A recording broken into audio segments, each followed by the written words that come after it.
உலகமே வந்து 2019 ஸ்தம்பித்தது. இது ஏதோ சினிமா பார்க்குற மாதிரி இருக்கே, சினிமாவில் மட்டும்தான் அதெல்லாம் நடக்கும், நிஜத்தில் நடக்குமா அப்படின்னு நினச்சோம். உலகம் ஸ்தம்பித்தது. கொரோனாங்கிற பெருந்தொற்று வந்து உலகை வந்து சில காலங்கள் அப்படியே நிப்பாட்டி வச்சிருந்தது தான் சொல்லணும். ஆனால் அப்போவே ஸ்ரீ டிவி வந்து இது சீன பெருந்தொற்றுன்னு தான் சொன்னது. நம்ம ஊஹான் வைரஸ் ஊஹான்லேருந்து வந்து அந்த வார்த்தைகளை தான் அதிகமாக பயன்படுத்தினது ஸ்ரீ டிவி. இப்போ அமெரிக்காவின் உளவுத்துறை அந்த டிபார்ட்மெண்ட்டோட ஹெட்டாக இருந்த துளசி கப்பாட் அவங்க ரிசைன் பண்ணிட்டாங்க.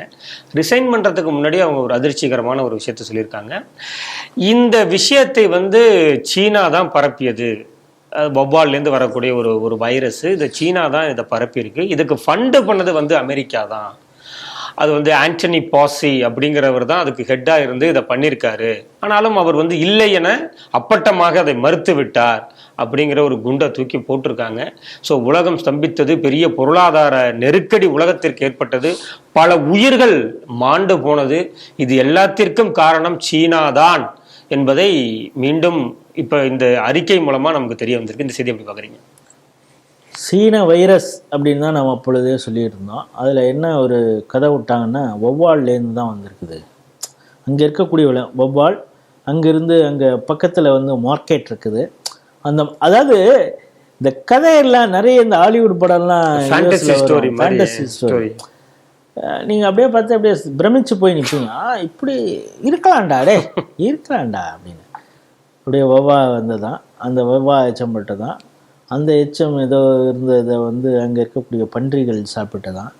பண்டிகை போர்க்கு நிறையா அந்த மீட் ஸ்டால், எங்கள் போர்க் ஸ்டால் வந்து நிறையா அந்த ஊஹான் இஸ் நோன் ஃபார் இந்த மீட்டு மார்க்கெட்ஸ், அதை சாப்பிட்டவர்களுக்கு வந்தது. இப்படிலாம் உருட்டு கதையெல்லாம் இவனை விட்டுக்கிட்டு இருந்தாங்க. அதுக்கப்புறம் தான் அந்த துளசி கப்பாடு சொல்கிற அந்த டிகிளாசிஃபைடு அந்த ஃபைல்ஸில் அவங்க கடைசியாக போகிறதுக்கு கடைசி நாளில் சைன் பண்ணிட்டு இந்த விஷயங்கள்லாம் சொல்லிட்டு போயிருக்காங்க. 1ஆம் நம்பர் அயோக்கிய பையன் டாக்டர் ஆண்டனி பாசி, இவன் அப்போ இருந்த சிஐஏ ஆட்களோடையும் சேர்ந்து கை கொடுத்துக்கிட்டு நம்ம இது மாதிரி ஒரு நேரேட்டிவை பில்டப் பண்ணுவான் அப்படின்னு கிட்டத்தட்ட 200 மில்லியன் US டாலரை வந்து இந்த ஃபண்டுக்காக, இந்த ஆய்வுக்காக இவர் செய்திருக்கிறாரு அப்படிங்கிறது. இவர் வந்து என்னென்னா, அப்போ வந்து இந்த ப்ராஜெக்டுக்கு பேரே அவங்க என்ன சொல்கிறாங்க, கெயின் ஆஃப் ஃபங்க்ஷன் அப்படின்னு. இந்த கெயின் ஆஃப் ஃபங்க்ஷன் அப்படிங்கிற இந்த இதுக்கு வந்து டேக்ஸ் பேயர் மணியை இந்த ஆள் வந்து வாரி வழங்கியிருக்கிறான் அப்படின்னு. அதில் அவங்க ஒன்றும் சொல்ல வராங்க, இந்த ரிசர்ச்சே எதற்காக நடந்திருக்குங்கிறதே இப்பொழுது ஒரு கேள்வியாக இருக்கிறது. அதாவது சில டெஸ்ட்லாம் பண்ணுவாங்க, அந்த எலியில் பண்ணுறது, இதெல்லாம் மருந்து தயாரிப்பில் சில நேரங்களில் பண்ணுறது. இதை வந்து ஒரு பயோ வெப்பனாக பயன்படுத்தலாம் அப்படிங்கிற நோக்கத்தோடு, இதை டைரெக்டாக அவங்க சொல்லலை. அந்த கெயின் ஆஃப் ஃபங்க்ஷனுங்கிறதே இதை நோக்கி, இதற்கு பின்னாலும் இன்னொரு அரசியல் இருந்திருக்கு அப்படின்னு. இவ்வளவு தப்பு பண்ணியிருக்காரு இவர். வந்து அந்த கமிட்டியில் வந்து ஆஜராகி பல உருட்டல்களை உருட்டுறாரு, பொய் சொல்கிறாரு. இவர் ஏற்கனவே எது இன்வெஸ்டிகேட்டிவ் ஏஜென்சியோ அங்கேயும் உட்காந்து அங்கே இருக்கிற ஆட்களையும் வச்சு சில பொலிட்டிக்கல் கேம்லாம் விளையாண்டுருக்காரு. ஏன்னா அதுலேருந்து அவர் எப்படியாவது எக்ஸிட் ஆகிடணும், தப்பிக்கணும் அப்படிங்கிறதுக்கான வேலையெல்லாம் அவர் பார்த்துருக்காரு அப்படின்னு. அப்பொழுது இருந்த அதிபர் ஜோ பிடன் வந்து என்ன சொல்றாரு, ப்ரீஎம்ப்டிவ் பேடன், அதாவது சரிப்பா நடந்தது வந்து போச்சுப்பா, பாப்பா ஏதோ பைசா கொடுத்துருக்காள் தானே, தெரியாமல் ஆர்வ கலரில் பண்ணிட்டா போல இருக்கு அப்படின்னு. எவ்வளோ எப்படி லட்சக்கணக்கான பேர் சாவதற்கு காரணமாக இருந்த ஒரு வைரஸ், அது ஒரு நாட்டில் தொடங்கி எல்லா நாட்டுக்கும் போயிருந்திருக்கு. பெரிய பொருளாதார இழப்பு. அமெரிக்காலேயும் பல பேர் செத்து தானே போனா. அதற்கு பிறகு வைத்து அதுக்கான ஒரு வேக்சின் தயாரிப்பு, அதற்கு பின்னால் இருக்கக்கூடிய அரசு என்னென்னலாம் கூத்து. அதுக்கப்புறம் என்னுடைய மருந்தை தான் யூஸ் பண்ணோம், ஆஸ்ட்ராசெனிகா தான் யூஸ் பண்ணோம், அந்த வேக்சினை போட்டு வந்தால் தான் எங்கள் நாட்டுக்குள்ளார வரலாம், யூரோப்பியாவுக்கு அந்த இதுக்கு போனான்னா இந்த வேக்சின் தான் போட்டிருக்கணும்னு என்னென்ன உருட்டெல்லாம் ஒன்று. ஆனால் அந்த நேரத்தில் எதிர்கட்சியில் இருந்ததுனாலே என்ன தெரியல, ட்ரம்ப் வந்து இந்த WHO மீதே எனக்கு சந்தேகம் இருக்கிறது, நான் வந்தேன்னா ஃபண்டிங்கையே நிறுத்துவேன் அப்படின்லாம் அவர் ஒரு மிரட்டல் விட்டார். அதில் பாதி உண்மையாக இருந்தால் கூட WHO வந்து என்ன பண்ணுது, சீனாக்கிட்டேருந்து தரவுகளை கேட்குது. ஃபஸ்ட்டு யாருக்கு வந்திருக்குது, இது எப்படி பரவணுச்சு சொல்லுங்கள் அப்படின்னா, அதற்கு அவங்க நேரம் எடுத்துக்கிட்டதே 10 நாள். ஏன்னா இது அந்த நேரத்தில் நான் வந்து ஒரு விரிவாக ஒரு சீரீஸாக இதை ஒரு கட்டுரை எழுதுனதுனால இது கொஞ்சம் ஞாபகம் இருக்குது. முதல் தொற்றுக்கும் அவங்க ஃபஸ்ட்டு ரிப்போர்ட்டிங் பண்ணதே 10-15 நாளுக்கு பிறகு. இப்போ அதே நேரத்தில் இந்த எபோலா வைரஸ்லாம் ஆப்பிரிக்கன் கண்ட்ரியில் வரப்ப பாருங்கள், உலகத்திலேயே எக்கனாமிக்கலி ரொம்ப சவுண்டாக இருக்கக்கூடிய ஒரு வல்லரசு நாடு போல் இருக்கக்கூடிய சீனா, அங்கே நடந்த ஒரு பெருந்தொற்றை அவன் மூடி மறைக்கிறதுக்கான வேலையை பார்க்குறான். ஆனால் பின்தங்கிய நாடுன்னு இவங்க சொல்லக்கூடிய ஆப்பிரிக்கன் கண்ட்ரியில் இபோலா வந்தப்போ முதல் அட்டாக் வந்த உடனே அவங்க UNWHOக்கு தெரிவிக்கிறாங்க. அதன் மூலம் பரவியது, அப்பொழுதும் இறந்தாங்கன்னதுன்னா. ஆனால் அவங்களுடைய அந்த சின்சியாரிட்டி நாளைக்கு மற்றவர்களுக்கும் இது பெரிய தொற்றாக மாறி பரவி பலரை தாக்கும் அப்படிங்கிறதுக்கு எங்களுக்கு, ஏன்னா இப்போ சீனாவிலேயோ அமெரிக்காலேயோ இருக்கக்கூடிய அந்த ஃபெசிலிட்டி அங்கே கிடையாது. WHO உதவணுங்கிற ஒரு நோக்கமாக இருந்தால் கூட, ஆனால் அவங்களுக்கான அந்த ஒரு நேர்மை இருக்குல்ல, ஒரு பின்தங்கிய நாடுன்னு சொல்லக்கூடியவங்கள்ட்ட இருக்கக்கூடிய அந்த நேர்மை கூட இவங்களுக்கு இல்லாமல் இருந்தது. காரணம் இவங்க 2 பேரும் கூட்டு சதி. அப்போலேருந்து இது சீனா வைரஸ்னு ஒரு பக்கம் இருந்தால் கூட இது அமெரிக்காவுக்கு தெரியாமலாம் இருந்திருக்காது அப்படிங்கிற அந்த லேபே இவங்களுடைய ஃபண்டிங்கில் தான் நடந்திருக்கு அப்படிங்கிறது. அதனால தான் இப்போ என்ன சொல்கிறாங்கன்னா, முழுவதுமாக சீனாவை அமெரிக்காவால் பகைத்து கொள்ள முடியாது. என்னென்னமெல்லாம் உதற விட்டா ட்ரம்ப் இப்படியெல்லாம் முறுக்கிட்டு நான் அப்படி பண்ணிடுவேன், அப்படி டாக்ஸ் 250%, நமக்கு 25-50 ஆனது போல 250 கடைசியில் ஏன் இறங்கி கடைசியில் டீல் போட்டாங்க. இப்போ கடைசியாக ஜி ஜின்பிங் எல்லாம் போய் சந்தித்தார்.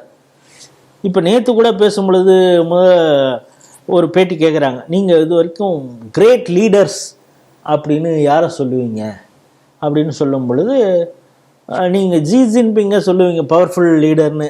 ஏன்னா அவன் கேள்வி கேட்கறவனே முதலே போட்டுறான். ஏன்னா சீனாவை நம்பி அந்த அமெரிக்கா பிரச்சனை அப்படின்னு. அடுத்தது யார் அப்படிங்கிறப்ப Narendra Modi is my great friend, but is stand apart. மற்ற லீடர்களோட ஒரு தனித்துவமானவர். காரணம், அவர் என்றுமே போரை விரும்புவதில்லை. அப்படின்னா இவன் ஆக்கிரமிப்பாளன். சீனா எனக்கு பிடிச்சிருக்கு, வேற வழி இல்லை, அவனுடைய ப்ராடக்டை நம்பி தான். ஏன்னா மேனுஃபேக்சரிங் எல்லாம் அங்கேருந்து தான் யூஎஸ்க்கு வருது.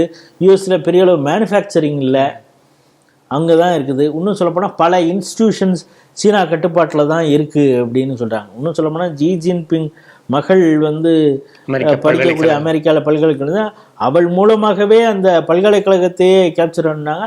அங்கே பண்ணக்கூடிய ஒவ்வொரு ரிசர்ச்சும் அது சீனா எந்த அளவுக்கு அப்கிரேடாக இருக்குன்னு காட்டுறது மாதிரி, சீனாவோட டைப் போட்டு தான் அவங்க பல ரிசர்ச்சே பண்ணுறது மாதிரி ஃபேக்கல்ட்டி மெம்பர்ஸே அவங்க அப்படியெல்லாம் மாற்றி வச்சுருந்தாங்கங்கிறதெல்லாம் வரலாறு. இப்பொழுதும் அதுதான் நடந்து கொண்டிருக்கு. அதனால தான் முழுவதுமாக சீனாவை, இப்போ நம்ம சீனாவை எதிர்க்கிற அளவுக்கு கூட அமெரிக்காவால் சீனாவை எதிர்க்க முடியாது. காரணம் என்ன, அந்த அளவுக்கு அவங்களுக்குள்ளார இருக்கக்கூடிய ஒரு உறவு. இது கடைசியில் எந்த அளவுக்கான உறவு போயிருக்கிறது, அழிவை நோக்கிய ஒரு உறவு.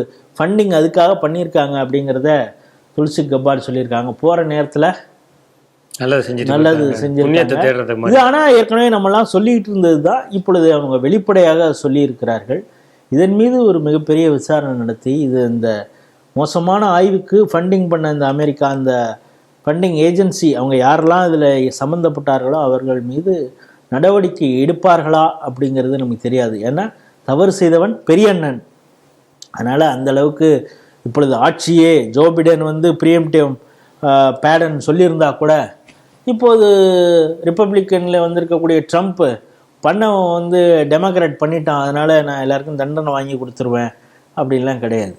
ஏன்னா அவன் ஃபாசியையும் ஒரு அமெரிக்கன், அவன் சிக்கிடக்கூடாதுங்கிறத மறைக்கிறதுக்கான அந்த வேலையும் பார்த்துனா, இன்னும் சொல்லப்போனால் அந்த இன்வெஸ்டிகேட்டிவ் அந்த ஏஜென்சியோட தெரிந்தே பல வேலைகளை தில்லுமுள்ளுகளையும் செய்திருக்கிறதுனால நம்மளது ஒட்டுமொத்தமாக நம்மளது வெளியில் தெரிஞ்சிடும் அப்படிங்கிறதுக்காக மூடி மறைக்கக்கூடிய வேலையும் ட்ரம்ப் அரசாங்கமும் செய்யும். ஆனாலும் இப்பொழுது வெளிப்படையாக அவர் சொல்லிட்டு போயிருக்கிறாரு. ஒரு விசில் ப்ளோயர் மாதிரி டீக்ளாசிஃபைடு விஷயத்தை துளசி கபாட் அவர்கள் செய்திருக்கிறார். அவருக்கு ஒரு ராயல் சொல்லிவிட்டு, ஆனால் சம்மந்தப்பட்டவர்கள் மீது உலக நாடுகளில் அழுத்தத்தை கொடுத்து நடவடிக்கை எடுக்க அவ்வளோ பெரிய கிரேட் லாஸ், ஹியூமன் லாஸ் நடந்திருக்கிறது. பலர் இறந்துருக்கிறாங்க. பல நாடுகள் இன்னும் அதிலேருந்து வெளியில் வர முடியாத ஒரு சுச்சுவேஷன்லாம் இருக்குது. அதெல்லாம் கருத்திலே கொண்டு நடவடிக்கை எடுக்கணும் அப்படிங்கிறது தான் நம்முடைய பார்வை.